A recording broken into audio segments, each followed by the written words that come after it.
وزیر اعلیٰ بلوچستان میر سرفراز بگٹی نے کوئٹہ بم دھماکے کے زخمیوں کی عیادت کی۔ انہوں نے لواحقین سے علاج و معالجے کی صورتحال کے بارے میں بھی دریافت کیا۔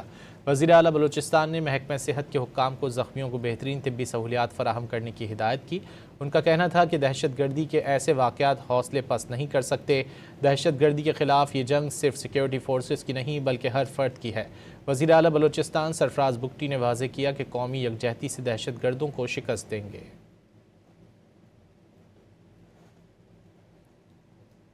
وزیر اعلیٰ بلوچستان میر سرفراز بگٹی نے کوئٹہ بم دھماکے کے زخمیوں کی عیادت کی۔ انہوں نے لواحقین سے علاج و معالجے کی صورتحال کے بارے میں بھی دریافت کیا۔ وزیر اعلیٰ بلوچستان نے محکمہ صحت کے حکام کو زخمیوں کو بہترین طبی سہولیات فراہم کرنے کی ہدایت کی۔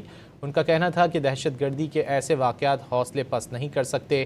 دہشت گردی کے خلاف یہ جنگ صرف سیکیورٹی فورسز کی نہیں بلکہ ہر فرد کی ہے۔ وزیر اعلیٰ بلوچستان سرفراز بگٹی نے واضح کیا کہ قومی یکجہتی سے دہشت گردوں کو شکست دیں گے۔